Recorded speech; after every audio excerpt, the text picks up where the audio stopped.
ازيكم عاملين ايه؟ جايه لكم بوصفه جديده، وصفه سلايم بيتعمل كتير قوي في التيك توك، فقلنا نيجي نجربه مع بعض. قبل ما نبدا الفيديو متنسوش تعملوا لايك وسبسكرايب للقناه. اول حاجه يا جماعه جبنا بامبرز. هنفتحه وناخد القطع اللي جواه دي. هو على التيك توك جايب باودر وبيحط عليه ميه بيعمل زي قطع تلج صغيره كده. بس احنا هنستبدل دوت بالحاجات اللي جوه البامبرز. انا طبعا عشان عندي بيبي ريان عندي بامبرز فقلت هجرب. فبنفتحه ونجيب الحاجات اللي جواه ونحط عليها 3 4 معالق كده من المية، وبنسيبهم دقيقتين بيعملوا زي قطع التلج اللي هو استعملها في الفيديو بتاع التيك توك. فانا حطيت عليهم المية وقلت ايه هسيبهم شوية عقبال ما نبتدي نعمل السلايم يكون هو بقى جاهز. وهنجيب السلايم بتاعنا عشان نعمله، هنجيب معلقة غيرة كبيرة. انا عندي غيرة اوكي، هو بيبقى تقيل. العلبة دي تقريبا كانت ب20 جنيه. هي خلاص عندي قربت تخلص بس عملت منها سلايم كتير قوي من عند اي حد بتاع حدايد وبويات. العلبة دي في منها اصغر، في منها الربع وفي منها النص. هي تمنها بيبدأ من 8 جنيه. العلبة الكبيرة دي زي ما قلت لكم ب20 جنيه، بتعمل معانا كتير قوي. هنحط منها معلقة كبيرة وهنقلب كويس. طبعا انتوا عارفين السلايم محتاج صبر في موضوع التقليب. هنفضل نقلب كويس جدا لغاية ما يبقى الكريمي. بس كان في حتة مكلكعة كده فعايزة ادوبها خالص عشان السلايم ميبقاش مكلكع ويبقى ناجح. هنفضل نقلب كويس جدا.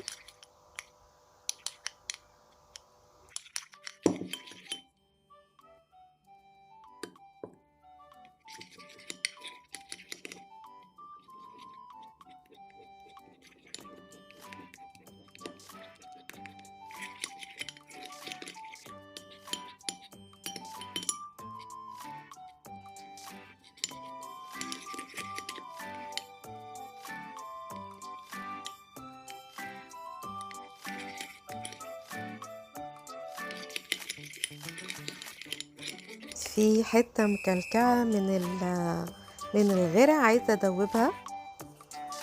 حاولت ادوبه كويس جدا على قد ما قدرت. لازم واحنا بنعمل سلايم يبقى عندنا صبر في موضوع التقليب ده بالذات، لانه محتاج ان انت تقلب كتير عشان نميكس كل حاجة مع بعضها. دلوقتي هجيب الالوان اللي عندي. الالوان دي انا كنت شارياها، العلبة دي كانت تقريبا كده 30 جنيه الواحدة. آه انا اوريدي عندي، لكن احنا لو مش عندنا ممكن نستعمل بدايل بقى في الوان من عند المكان اللي هنجيب منه الغيرة حدايد وبويات دوت. عنده علب الوان صغيرة كده، العلبة ب5 جنيه برضو، بتقعد معانا كتير جدا. ممكن الوان فورماستر، يعني ممكن نلاقي بدايل كتيرة جدا. ما نقفش عند حاجة معينة ونقول لا مش عندنا فمش هنجرب الوصفة. وهنا استخدمنا محفز البرسيل جل، برضو في الوصفة بتاعت التيك توك مستخدم محفز برسيل جل. فاحنا عايزين نشوف بالظبط السلايم اللي هم عملوه ده هيبقى عامل ازاي. اول ما حطيت حبة من البرسيل جل الدنيا لمت وبقت تمام. انا هنا اخدت حبة بايدي عشان الم السلايم، بس انا اخدت حبة كتير بايدي فالسلايم فك مني وفت يعني فتفت مني كده وتحس ان هو قطع. بس ما يأستش ان انا ارميه واقول لا انا خلاص كده وبوظت الوصفه بتاعت النهارده. فضلت اعجن فيه تاني كويس قوي. بس انا دي غلطتي، انا اللي حطيت محفز كتير. عشان كده انا بقول لكم لما نيجي نحط المحفز نحط نقطه نقطه. انا المره دي خدت بايدي، خدت كتير قوي، فبصوا زي ما اتقطع مني ازاي. بس ما تقلقوش هنتصرف. هفضل اعجن فيه تاني واقلب فيه كويس قوي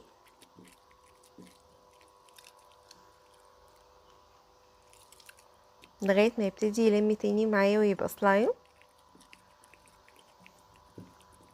وبعد كده نشوف وصفة التيك توك حط ايه تاني في السلايم بتاعه. كده خلاص هو تلافينا الخطأ اللي حصل، وابتدى يلم تاني ان هو يبقى سلايم وبيشد وجميل قوي.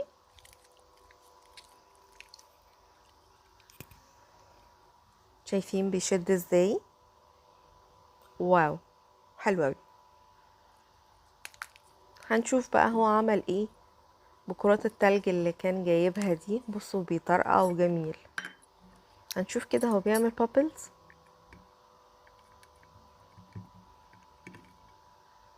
هو بيمط طبعا وبيطرقع.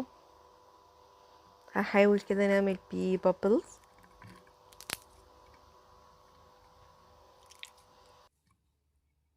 هو ممكن ما يعملش بابلز عشان المحفز يعني كان كتير شوية.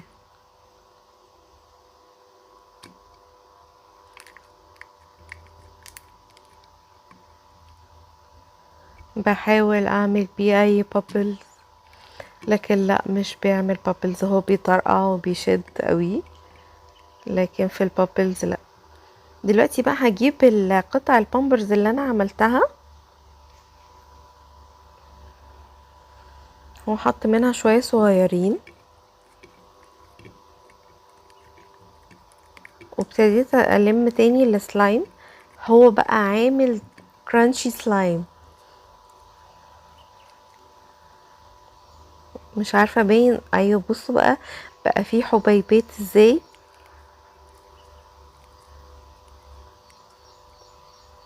الحاجات اللي احنا حطيناها بتاعت البامبرز دي خلته كرانشي. بعد كده هو جاب فوم الحلاقة وحطه على السلايم. انا اول مرة احط الحاجات دي كلها على بعضها، مش عارفة هتطلع عاملة ازاي. وهنعملها بايدينا.